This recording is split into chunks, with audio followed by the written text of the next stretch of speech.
Olá pessoal, tudo bem?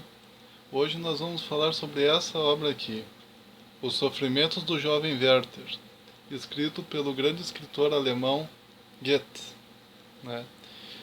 Nessa obra, Os Sofrimentos do Jovem Werther, nós vemos o triângulo amoroso entre o jovem Werther, Carlota e Alberto, o marido da Carlota.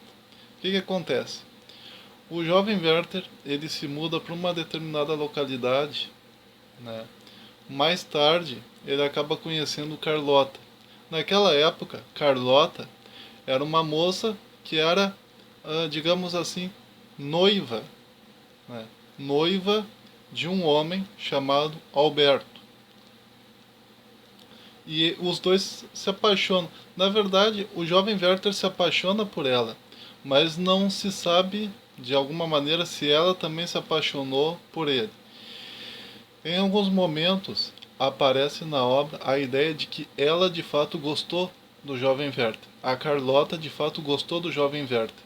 Existe uma cena, inclusive, meia onírica, em que a mão dos dois se unem assim e, e eles começam a entoar poemas, né? Um poema de amor. Né? Então aquilo dá a ideia de que de alguma maneira a Carlota se apaixonou pelo Werther.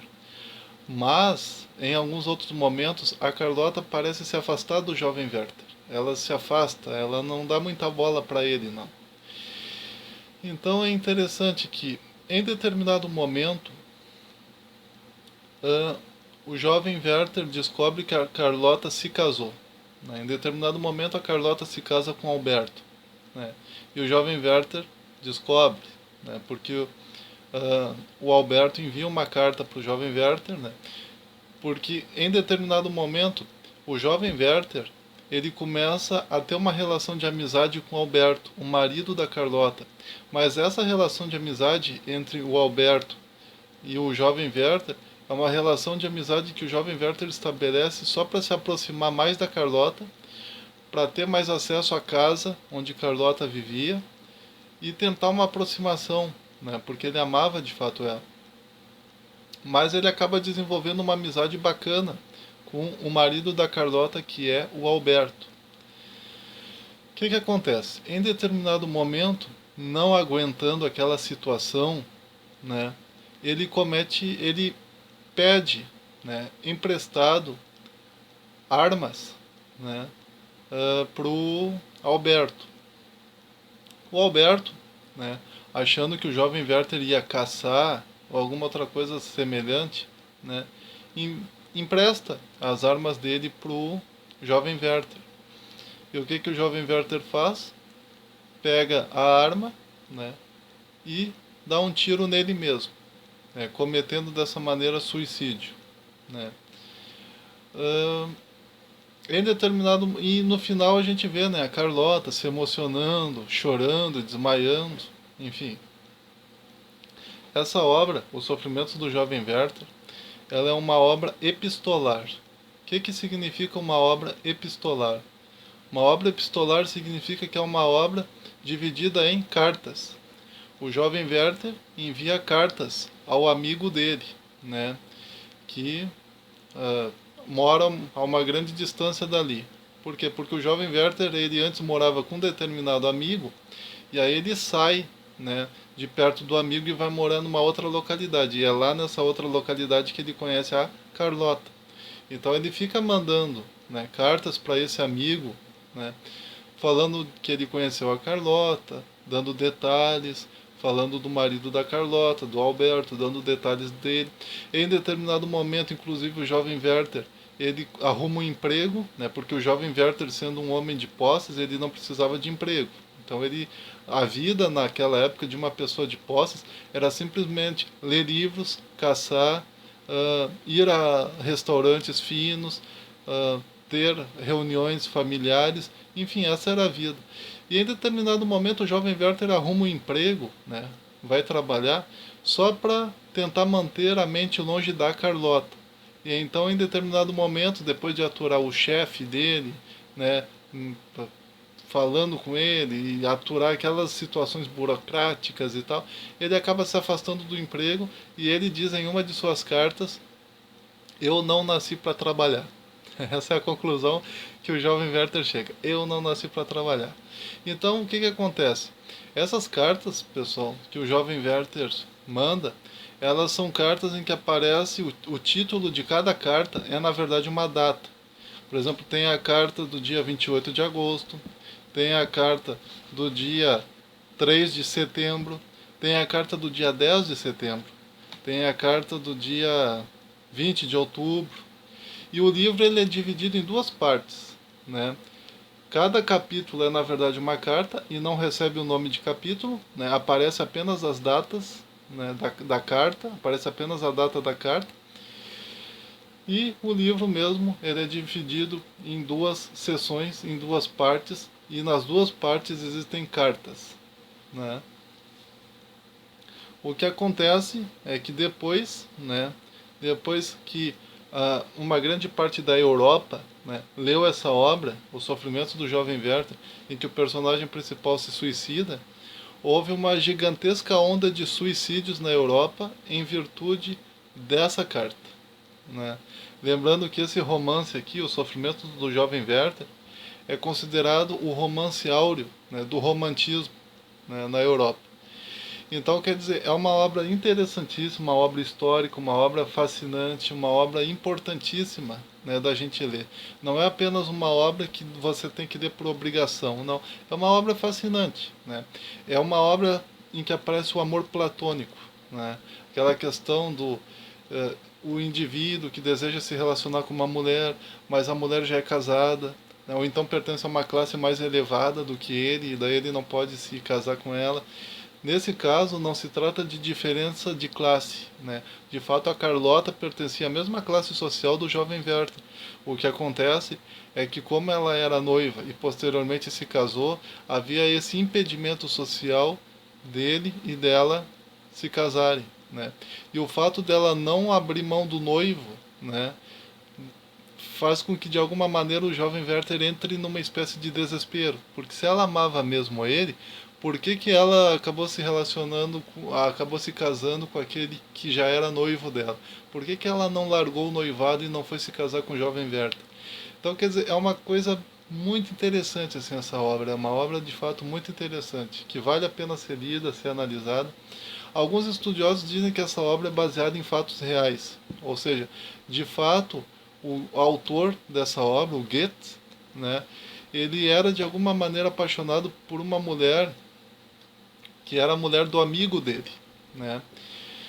Só que ele não cometeu suicídio, né? Mais tarde eles se afastaram, né? Tanto o Goethe se afastou dela, como também ela e o marido dela se afastaram dele. Então houve um afastamento, assim, não houve necessariamente um suicídio. Então alguns estudiosos dizem que a primeira parte dessa obra, Os Sofrimentos do Jovem Werther, é baseada de alguma maneira na mente dele, na imaginação dele, né?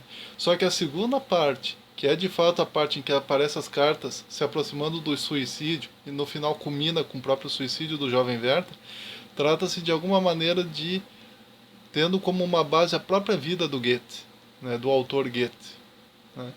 Então, quer dizer, tem esse ar misterioso dentro dessa obra ainda, né? Além da história ser, né, a responsável pelo suicídio de inúmeras pessoas em massa na Europa, ainda tem mais essa questão, né, de será que a obra é baseada em fatos reais? Será que a obra é baseada na vida de fato do Goethe? Alguns estudiosos dizem que sim, né? Então, quer dizer, é interessante isso. Eu vou ler para vocês a obra, tá? Deixa eu ver se eu encontro aqui, né? Ah, do dia 20 de fevereiro. É uma pena, mas eu acho que eu não vou encontrar aqui. Do dia 20, vou ver. Achei, né? A carta do dia 20 de fevereiro, tá? A carta do dia 20 de fevereiro do jovem Werther diz assim: que Deus vos abençoe, meu amigo, e vos dê todos os dias de felicidade que a mim me foram negados.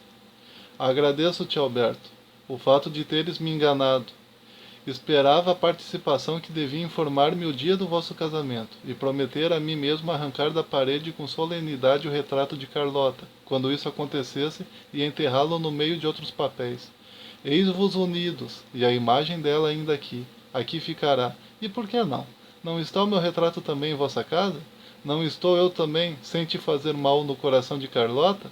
Ocupo ali, sim, ocupo ali o segundo lugar, e quero, e preciso conservá-lo.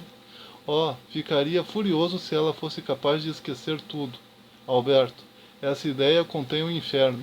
Alberto, adeus. Adeus, anjo do céu. Adeus, Carlota. Então, quer dizer, é uma obra interessantíssima. Na língua alemã, o sofrimento do jovem Werther é Die Leiden des jungen Werther. Die Leiden des jungen Werther. O sofrimento do jovem Werther. E na língua alemã, essa carta do dia 20 de fevereiro, né, ela aparece na língua alemã como Gott sei euch mein Lieben, Gebäuder die guten Tage, die mir absieht. Ou seja, Deus vos abençoe, meus queridos, e vos dê todos os dias felizes que a mim me têm sido negados. Então, quer dizer, é uma coisa assim muito interessante, assim, essa ironia, essa mistura de tristeza com ironia. No fundo, parece que o jovem Werther ele está ironizando ele mesmo, né? Dentro dessa frase, Gott sei euch mein Lieben, Gebäuder die guten Tage, die mir absieht. Deus vos abençoe, meus queridos, e vos dê todos os dias felizes que me foram negados, né? Quer dizer, é interessante, porque esses dias felizes são os dias que ele teria com a Carlota se ele de fato tivesse se casado com a Carlota, se a Carlota tivesse largado o noivo e se casado com ele. Mas como a Carlota preferiu o noivo do que ele e acabou se casando com o noivo e não com o jovem Werther, o jovem Werther então chega a esse desejo que nada mais é do que uma conclusão, né? Que Deus vos dê todos os dias de felicidade que eu teria se tivesse me casado com ela, mas que me foram negados, então agora vai ser contigo, Alberto. Tu é que vai ter esses dias felizes. Gott sei euch mein Lieben, Gebäuder die guten Tage, die mir absieht. Que Deus vos abençoe, meus queridos, e vos dê todos os dias felizes que a mim me foram negados. Então, quer dizer, é uma obra interessantíssima, uma obra fascinante, que vale a pena ser lida, vale a pena ser analisada, vale a pena ser estudada, inclusive. E, de fato, tem sido a inspiração, né, de muitos filmes, de muitas peças de teatro, de muitos filmes, de muitos seriados. Enfim, essa obra magna do romantismo europeu tem sido a base para muita coisa, né? Filmes, música, enfim. Sempre que vocês verem um filme, ou vocês ouvirem uma música, ou vocês virem um desenho animado, ou vocês virem um seriado em que aparece o personagem principal desejando muito uma moça, e essa moça se casando com outro, né? E ela, mesmo ela sabendo que o fulano lá gostava dela e que ela também era apaixonada por aquele fulano, por aquele personagem principal, e mesmo assim ela resolve se casar com outro, tem certamente a mãozinha do jovem Werther ali no meio, tem a mãozinha do sofrimento do jovem Werther ali no meio daquela história, né? Uma obra parecida também, do romantismo europeu, uma obra parecida é a chamada obra, né, Cyrano de Bergerac, né, que eu vou trazer aqui para vocês, eu vou analisar ela com vocês, falar um pouco da história dela, mas é uma outra obra do romantismo europeu que tem muito isso, né? Você desejar a pessoa amada e você não conseguir obter a pessoa amada. Uma outra obra também que trabalha em cima disso é a obra da Madame Bovary, né? Então, quer dizer, são obras interessantíssimas, essas obras do romantismo europeu. Na minha opinião, o romantismo europeu foi o melhor período da literatura, né? O melhor período da literatura, na minha opinião, foi o romantismo europeu, e o pior período da literatura, na minha opinião pessoal de leigo, né, foi o realismo, né, o realismo-naturalismo, né? Porque se antes tu podia ter essa fuga dentro do romantismo, fugir para dentro da tua própria subjetividade, para as tuas próprias emoções, para os teus próprios sentimentos, dentro do romantismo europeu, no realismo né, tu vai ter essa questão da realidade sendo tratada na literatura, e tu vai ter termos ali que aparecem só para fazer o indivíduo se ligar com a realidade. Eu não gostei muito dessa época do realismo naturalismo, né? Então tá aí, pessoal. Compartilhe esse vídeo, deem um joinha, deixem os seus comentários. Um forte abraço e até mais.